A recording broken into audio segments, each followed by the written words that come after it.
Hello everyone, and welcome to episode 31 of my Bloodborne Effective Run. Today we'll be diving into the Old Hunters DLC. First I want to address, yesterday I put out an episode, a tweener, 14.5, so I guess this technically makes this potentially episode 32.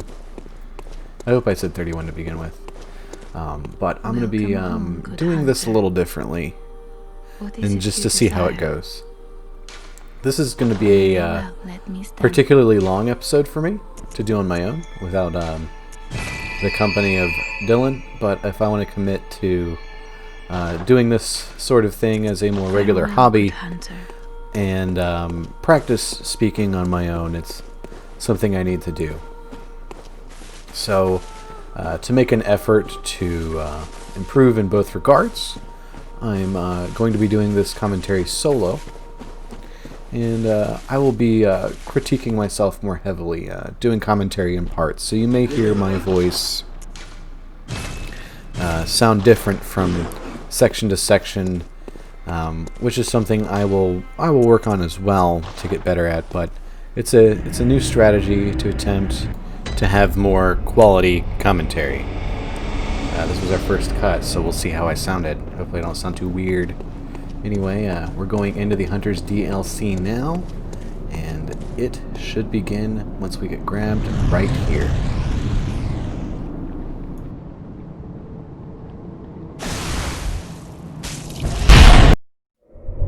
Cursed Taphims, their children too.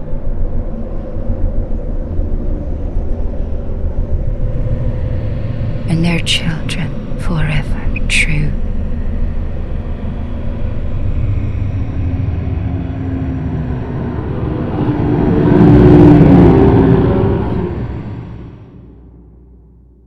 I'm not sure why I've always felt this way, but I always kind of felt like that was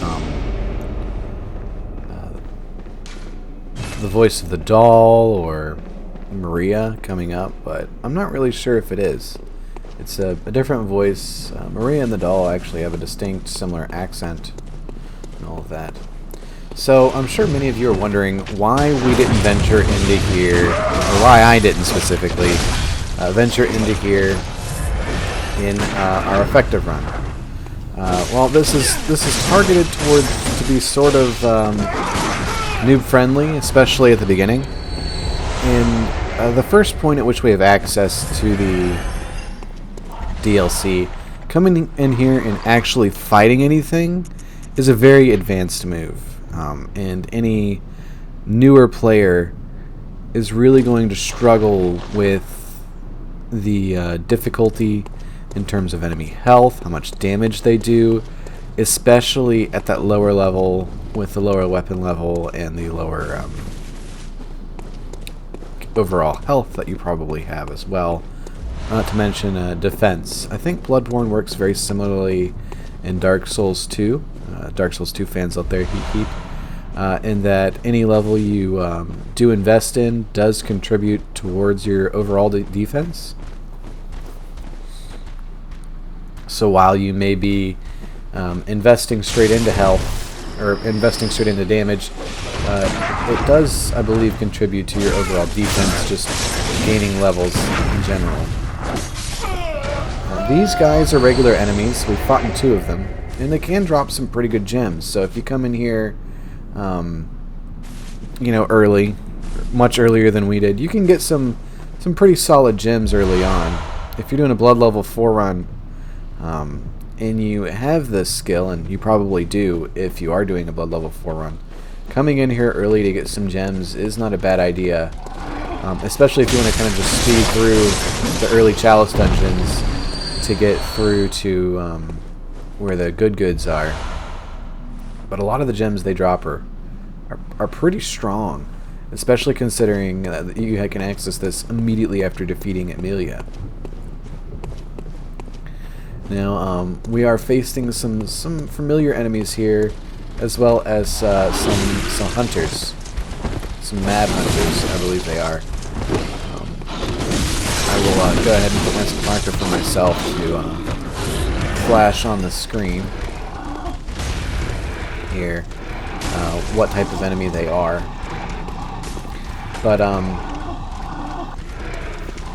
yeah, they do follow. Some of them follow the same rules as they do in Old Yarnum, but I don't actually recommend making them your priority target just yet. The strongest and biggest threat here, especially if you're underleveled, is this guy. And there's going to be one more over on the right side of the screen there. You want to take advantage of him being distracted and get the cheeky backstab off. Just like that. Now, level design-wise, we're in a corrupted Central Yarnum area, or maybe the church quarter. It's same but different. Same but different. You know, whatever that quote is. I really kind of like the start off of we're in familiar territory. You start the DLC and you're like, whoa, I'm in the same room I'm always in, but I mean, something's not quite right. And then you step out and you go, there's a lot not quite right. So where we are in a dream reality. In this case, we're apparently in a nightmare, even though the other places are somehow not nightmares. Oh no, wait, no, they're all night. Yeah, those two are they're the nightmare of Mensis, and we're in the hunter's nightmare. And then, but the hunter's dream is different. So, hostile areas are signified, I guess, by nightmares, and yeah, I've just realized this. Sorry, but I occasionally, especially when talking about it, come across lore augmentations, and we need to talk about that button. So it's not a common thing. There's only like one or two more areas that have it, but you do have to watch out for these buttons and the guns that they're somehow rigged to, despite being wireless. They had wireless technology in Victorian Yarnum. But yeah, like back on my thought. So we're in a nightmare. We encounter lots of hostile enemies and things like that. And the hunter's dream itself is more akin to, you know, its labeling. It's a peaceful sanctuary area. Although we will find later in the playthrough that that's not necessarily the case. There are still some hostile enemies, but that's more because a dream can become a nightmare, not because it currently is. And here we have the most normal-looking dogs in all of Bloodborne. The dogs we see in regular Yarnum are much more like zombies. Oh, this guy's using the... I forget what rifle it is. I'll have to give myself a marker to put that on the screen, too. I'll flash that up on the screen. But it's the piercing rifle or something like that. It can shoot through enemies in a line. I'm not sure if it can parry or not. Oh yeah, back on my tangent. So we're in the old hunter's nightmare, which houses secrets. And in fact, this houses the secret of the Healing Church and Bergenworth. They in fact share a secret, which they decided not to use against each other. But it's pretty well known that Bergenworth is at this point has a strong influence on the origin of the church, and in fact the head honcho of the church, Lawrence, who started the church, was a student at Bergenworth,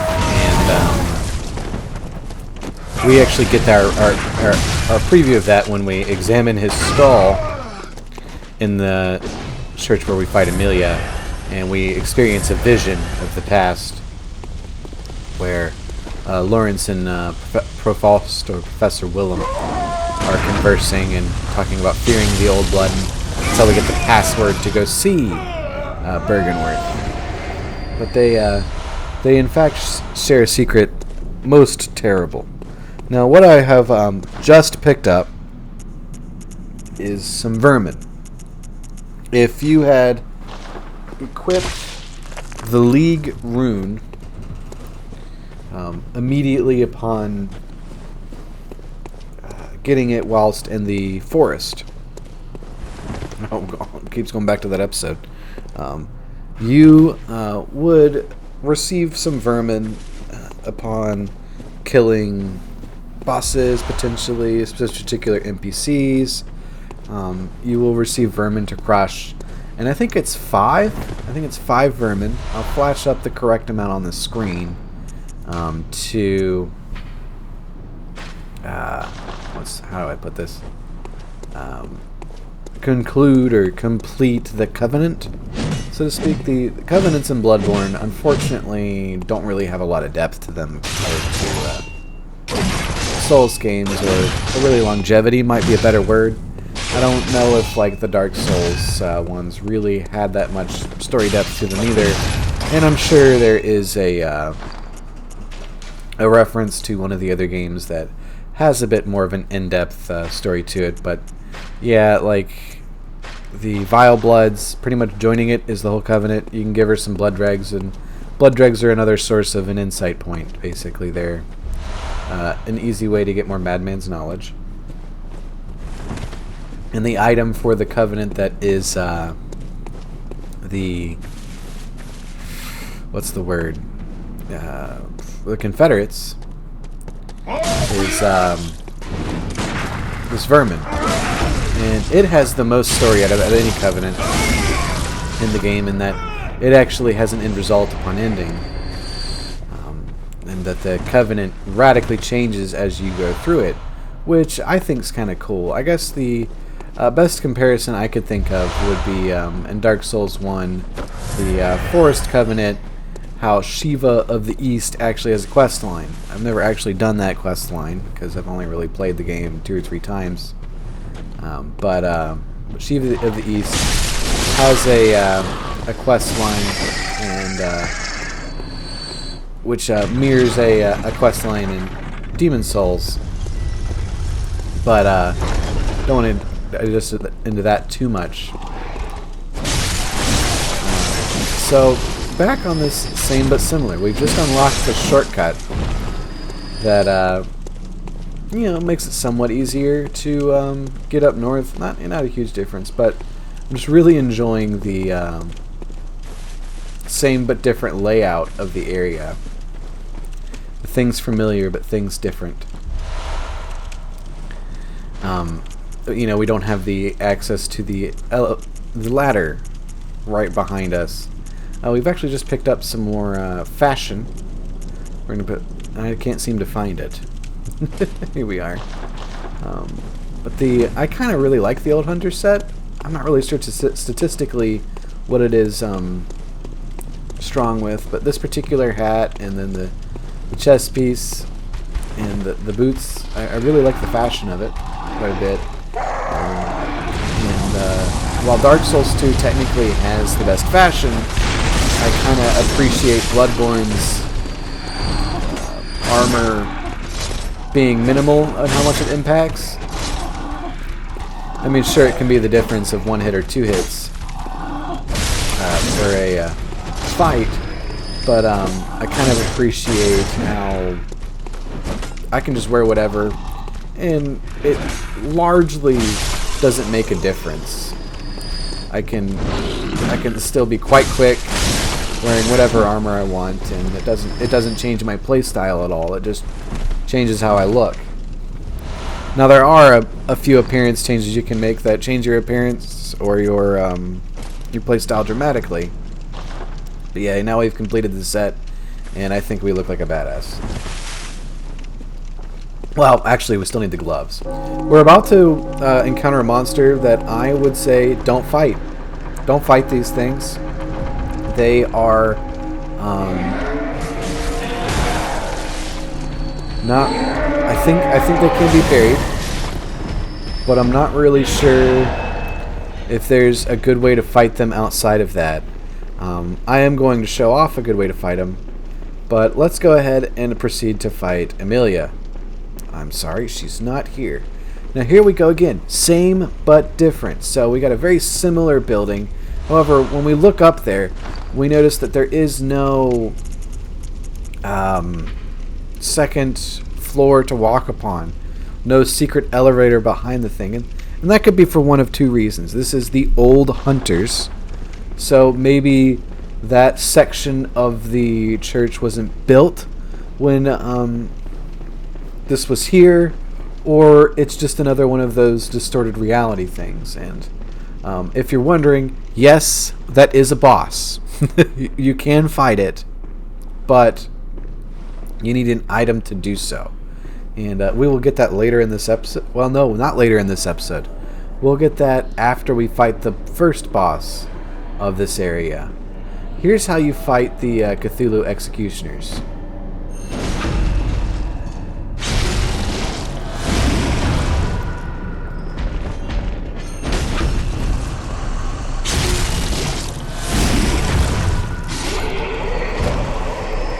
You get behind them, charge an R2, do that.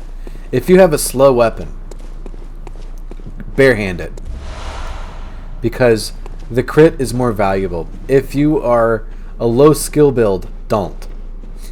Well, actually, if you're a low skill build, you can chain backstabs, but you can't have a slow weapon on that. You need to be able to chain them. They are not fun to fight. They're very strong. They have good hyper armor. They've got strange AoEs and all kinds of things. Now here's the second area where the bells are, and I've got. You can sprint here. You don't want to stop on that button. Go ahead and destroy the guns. And then this guy wants to be your friend until you get a little too close and he tells you to wear a mask. Gosh, I still don't. I'm still kind of laughing at the mechanism. Like, there's just one little attention to detail could have made a small difference, and that would have been putting a wire between the buttons and the guns. But yeah, he doesn't really seem to care, does he? Until you get a little too close, and then he goes in for a hug. And then I guess we summarily give him a handshake. Yeah, that's what it is. We're about to encounter a new item, and we're going to have it demoed for us by these two gentlemen. Who, oh, look at that arm. So even back then, the symptoms were pretty carried. It could be said that these are potentially citizens of Old Yarnum. Oh, and here I kind of show off, and I did show this off earlier, but I didn't really comment on it. You can parry jump attacks in this game. In fact, that's the easiest attack to parry on that particular hunter. Is the jump attack, which in if you've played other Souls games such as Dark Souls or Demon Souls, you'll be very aware of the fact that it can't. So here's the new item. You notice that the clock ticking right there, and then an explosion. It is a delayed Molotov cocktail. These are explicitly made, probably for PvP is why these are here.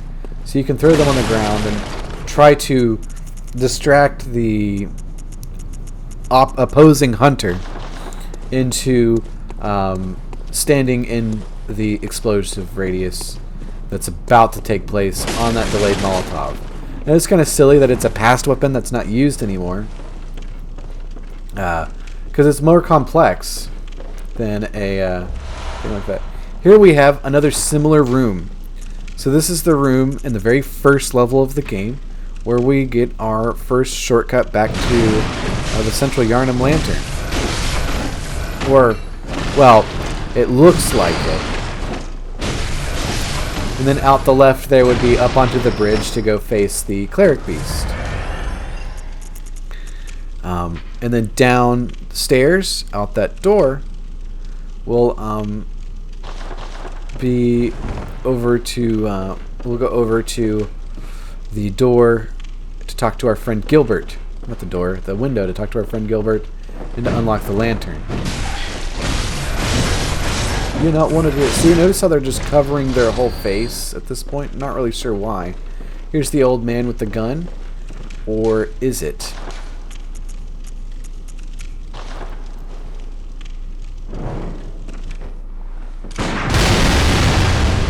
It's a trap. Notice how we did not get any echoes from that. If we walk over, something will happen with him though. Boom. So it's a trap. They want you to walk in there, hit the man, and then go, oh, no big deal. And then you'll go ahead and grab the item. So it's like a play on that trap where you think the man's dead. In this case, he is in fact dead. And you grab the item. In the old case, they want you to go grab it because you think he's dead and he shoots you. So here's where we would have unlocked the shortcut back to... that's by Gilbert. However, instead of Gilbert, we have... I mean, I guess this could be Gilbert. I'll have to look it up. If this person has a name, I will put it on the screen here. So we encounter what I would call a disciple of Lawrence. And I'll go ahead and talk about why that is. So, you know, Lawrence embraced the old blood, and much to the chagrin of Master Willem, and embraced the blood. Now we get the firing hammer badge here, which would be the precursor to the powder kegs, and it's got some cool toys associated with it, including the delayed Molotov cocktail. But Lawrence, yeah, definitely embraced beasthood a little bit. And that, like, for anybody wondering, he is in fact a boss. He's in fact the boss that is the flaming cleric beast that we saw a few moments ago. Upon defeating him, you get his covenant rune. Might be a good way to say it. It is what it does. What his particular covenant rune does is it turns you into a beast, similar to that man that we just fought, who could be Gilbert, I'm not sure. Hopefully that'll be clarified in the post-editing process. And here we get the Old Hunter top hat. I like the regular hat more, but I'm just rocking the armor to show it off. If you like one particular piece more or the other, I'm not really sure. And here, this is the second time in-game that we encounter blood lickers. And I have a lot of trouble with this in this particular instance. I'm not really sure it's worth fighting these guys at all. For whatever reason, they're much quicker than they are in the in Canehurst, and much more aggressive. And there's a lot of them, and there's a butthole. Well, but now we get to see the quick run back. And I get my hunter gloves, which should have been the first item I grabbed. Yeah, not really worth fighting them, just run on by. I fight them. You don't have to. And, but that is kind of one of the reasons I didn't want to cover DLC earlier, straight after fighting Amelia, is because the whole video would have just been this. Me just running by enemies instead of fighting them. Because at that low level it's not worth doing it. Now, in the episode I do have this clip in there where I'm sprinting to get my souls back. But I just recommend, instead of fighting, running by these enemies. They're not really that fun to fight, not really that complicated. Relatively easy, but they got a boatload of health. They're very dangerous, as you can see. So just get out of there and go get your shortcut. Because we're right by a shortcut. Come on, Will, go get the shortcut. With that weapon again. I like their eyes. They're like very Tim Burton, terrifying. Eyes there. Another one right here. think that is the hunter's sickle. We'll know sooner or later because we will pick it up. That is all of the weapons that the old hunters are using can be picked up. That gun and the melee as well. These guys, we do not get their singular long arm hand axe, but we do get the torch. And here we meet Simon for the first time. But alas, we unlock our shortcut, and this would be the door that would lead to the upper cathedral ward from the central cathedral. But now I'm going to shut up. You're a hunter with your sanity, aren't you? Must have taken a wrong turn, then, eh? Well, we're more alike than you think. This is the hunter's nightmare, where hunters end up when drunk with blood. You've seen them before. Aimless, wandering hunters slavering like beasts. This is what the poor fools have to look forward to. So, don't be brash. Turn back before it's too late. Unless you've something of an interest in nightmares. Oh yes, I see. You sense a secret within the nightmare and cannot bear to leave it be. As if the spirit of Bergenworth lives on within you. Such inquisitive hunters will relish the nightmare. But beware. Secrets are secrets for a reason. And some do not wish to see them uncovered. Especially when the secrets are particularly unseemly. Everyone, Simon, everyone. So Simon is, in fact, a hunter of the church, and his gear, when you collect it, you can go ahead and collect it now, but it kind of alludes to the idea that the church had hunters dressed as beggars to sow rumors, collect intel, like, spies. The church is much more powerful than a traditional modern day church would be. But they're effectively civilian spies and rumor gatherers or rumor creators. So often they would be utilized to say, "Oh, so and so is sick," so the church could help them. We'll get more detail into their help soon, but this is some friendly lore that we already know from the White Church Hunter's garb, is that the church would pull people from the street, and their help might be more because they decided that you seem like a good candidate for experimentation rather than you actually need help due to the blood. We get a big preview of that in the next episode, or not the next episode, following Ludwig in the Astral Clock Tower. We get to see a hospital of the church, or a healing blood workshop, so to speak. And from there, we get to see what kind of healing blood they did. That being said, it's not really, while it's terrible and awful, it's not that far-fetched off from a traditional hospital in a equivalent-ish time period. So,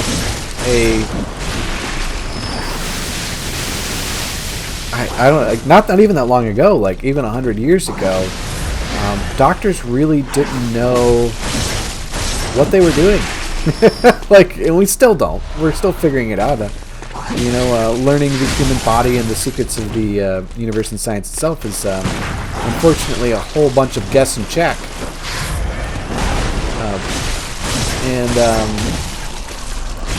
Hospitals were pretty gruesome back in the day. Some of the things that they thought were good for you. One that's really obvious is that smoking was recommended by 9 out of 10 doctors for a healthy baby. And they recommended this particular brand. or anything like that. If you listen to some like Abbott and Costello stand up or some radio sketch comedy from the early 1900s, or it might have been into the 1950s. It was a really long-held view for a long time, where it was okay at least to talk about. Tobacco companies would advertise medical benefits of their particular cigarette. 9 out of 10 doctors prefer Marlboro. Things like that. It's insane.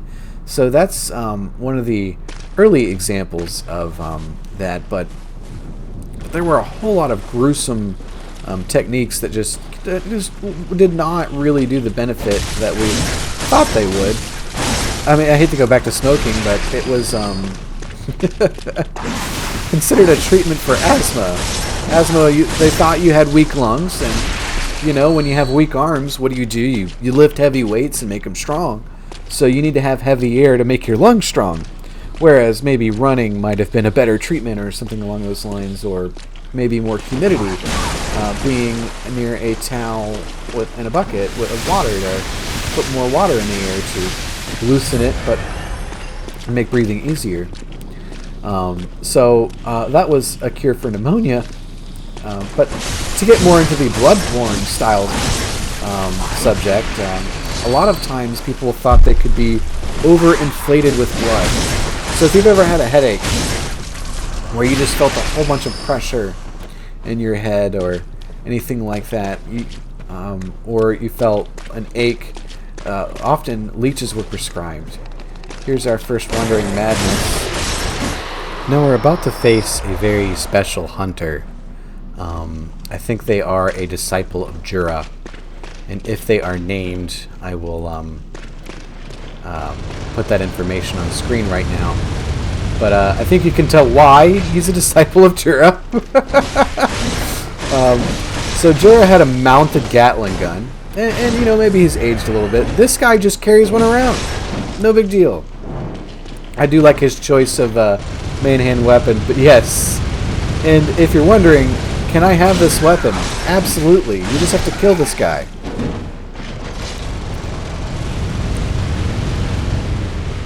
Oh my gosh. Now, I get really close here. But do not get greedy. He's got to heal.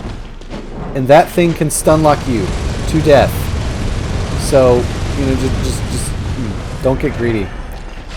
I probably could have shot him once or twice and maybe gotten away with it. But that Gatling gun can stun lock me out of a bullet, I'm pretty sure. And there he goes. So let's go ahead and address the area's information that was covered in episode 14.5. Here's our first notated bloodstone chunk. The page in Fextra Life that I used to do my research on this particular level was clearly written by multiple people, and that's fine.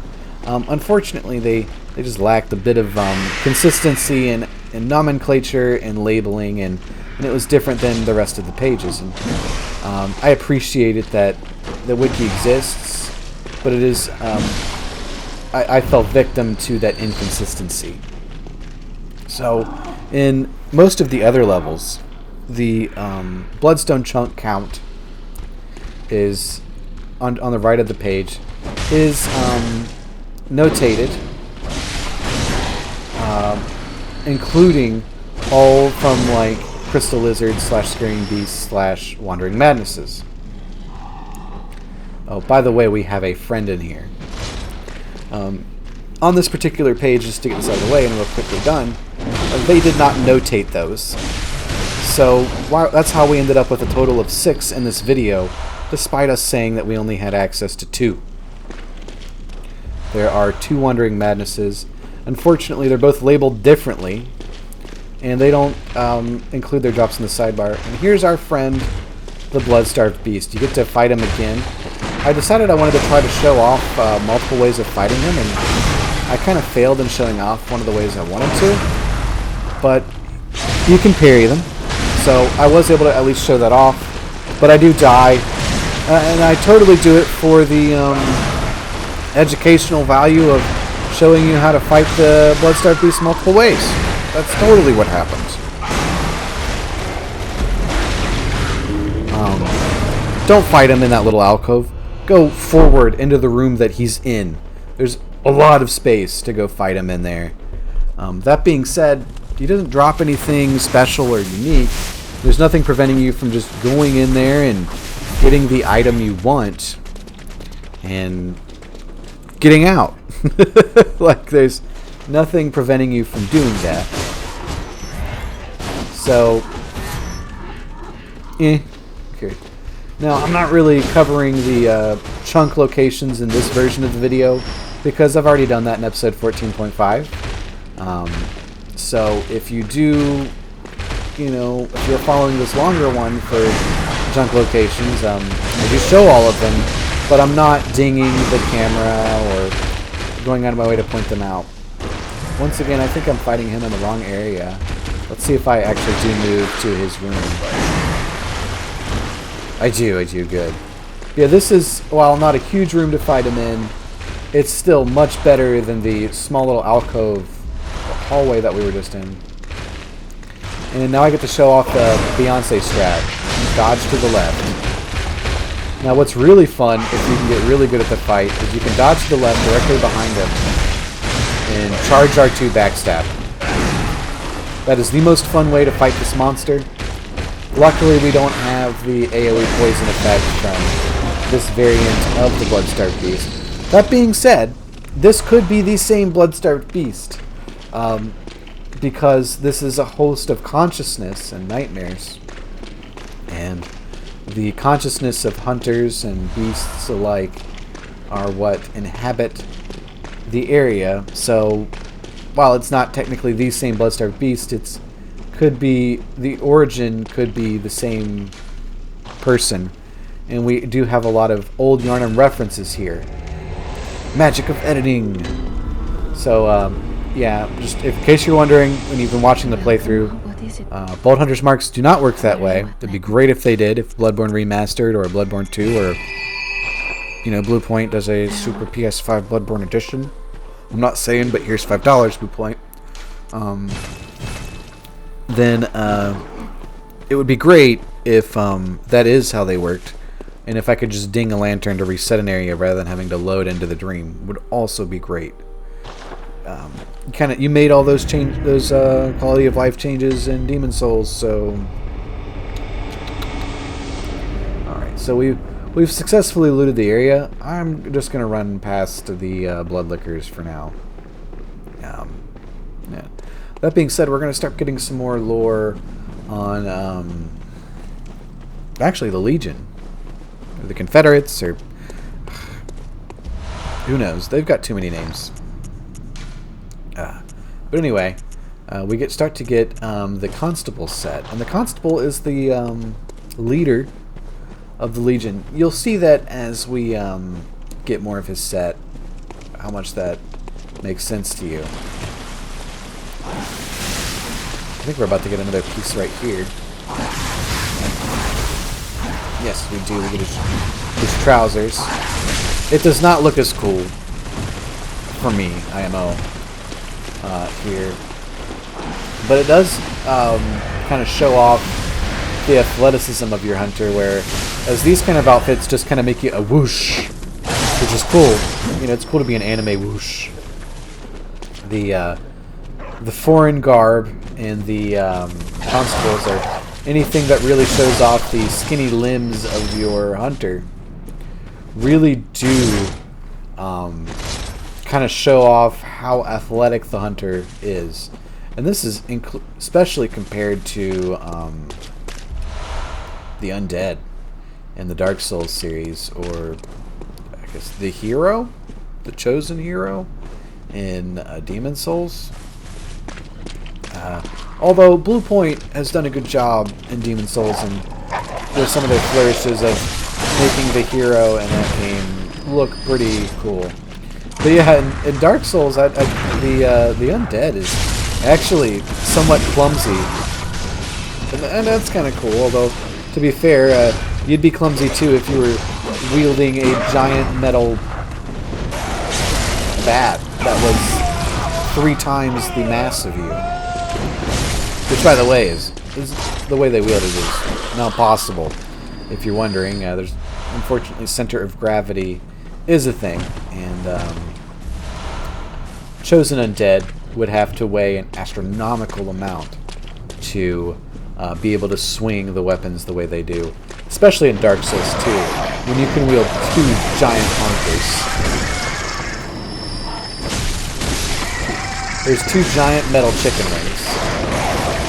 Probably not a good way to put it, but they're literally like these giant slabs of metal.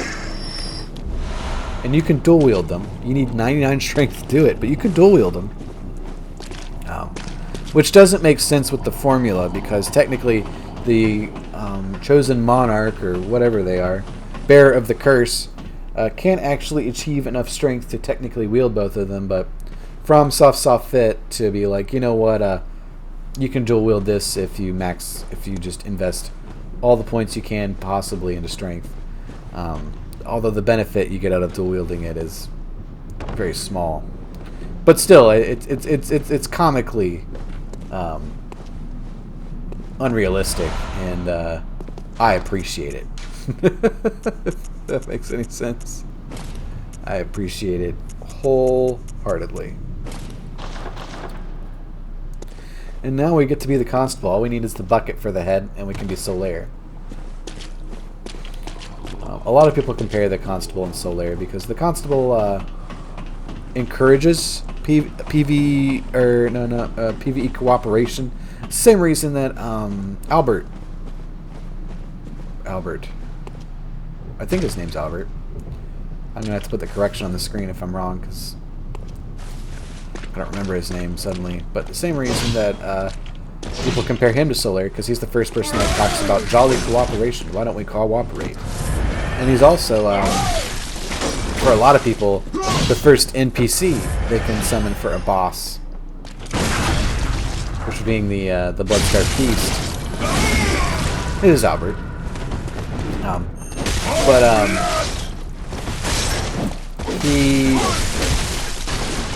We're getting a really good preview of why this weapon is one of the best PvP weapons.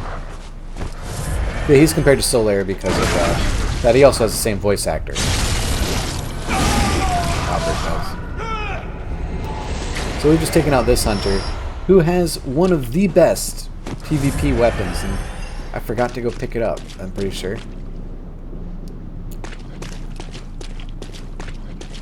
Let's see. Nope, it's just vermin. Crazy. But we're about to get it. It might be the Hunter's Scythe. Well, we'll just know in a few seconds here what it's called. Yes, the Beast Hunter's Scythe. So, how to describe? This is one of the strangest transform states for a weapon, in that, well, its default state is its extended state, so that's different on the off bat. But also, look at the movement. It is really hard to go against this. I mean, it's a little tricky to use and get used to using, but it is quite the boon. So if you're wanting to get in PvP, it's very underused, very underrated IMO, but and it makes your character very unpredictable unless you're playing high skill players that know how to know every weapon and how to predict the movement of players. It's very surprising because you're suddenly you're out of range for most of their attacks, and then you're suddenly in their range hitting them, similar to how he nearly killed me with the weapon just a second ago. It's very surprising. Very strong for PvP, just because of how unpredictable the moveset is. Now we're back to our good old trusties. I don't know why I'm equipping the Ludwig's Holy Blade anymore. I don't use it for the rest of the run. I'm pretty sure. Although, watch, I'll find a section where I make a liar out of myself. But yeah, at this point, if you've played the game this long, you probably don't have 2 weapons anymore.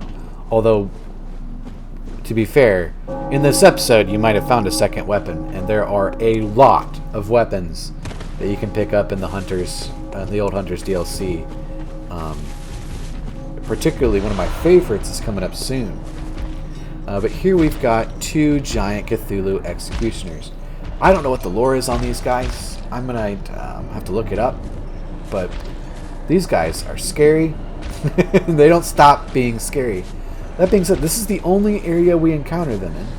So that's that. I would probably argue, in terms of regular walking around enemies, these might be the scariest enemies in the game. Got lots of health. Their moveset is very hard to read. And that might be why I have so much trouble with them, is because they're only here. And I don't really have an opportunity to, or I'm not really forced to get good. They give you the opportunity to do this with all of them. This right here. Now we're right next to the Ludwig's Holy Blade boss fight. And I do recommend going through this before each fight. And you'll see why in just a second here.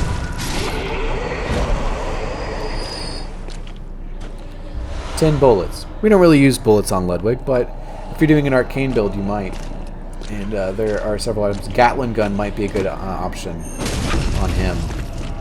If you were to bone marrow ash it and then just unload for a bit while you wait for him to come in and get ready to dodge. This guy gives us, I think it is 10 blood vials? 6. Still, if you're like there's just a big difficulty curve coming up. Like, which you've probably already noticed just running around in the level, but there's a big difficulty curve. But in terms of the bosses that we're facing, there is a big difficulty curve here. It's pretty dramatic. Here we get the Medeiros Butcher set, which gives us some more detail into that. Now, if you're doing a blood tinge build, you better damn well do the quest line for the League. Because there's a really good weapon that you get from the Medeiros twins, or really, I guess, Hunter's Tool. And it is the only Hunter's Tool that doesn't rely on arcane. It relies on blood. Now, we also get some blood vials here, but those aren't renewable. We also have some renewable pebbles. But here is another renewable set of blood vials. So every time you walk into that fight, you can get 11 free blood vials. And I'll be honest, this is really, really tough. This boss fight is super hard. You're going to have to go through a few tries.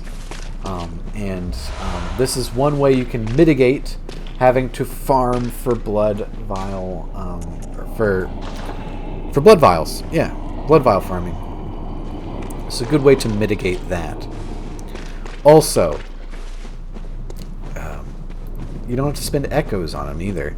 It's just, you're getting 11 per boss fight, just really mitigates the loss that you're going to go through on it. Hopefully, you'll either die before you use 11, or you'll kill him before you use 11. Because Ludwig does a lot of damage and he's very, very fast. There's our 2 chunks. And we got a nice shadow here. I wonder what it's suggesting. Whatever could it be? It's gone. And there he is. It's really hard to miss, but if you don't know to look for it, it is,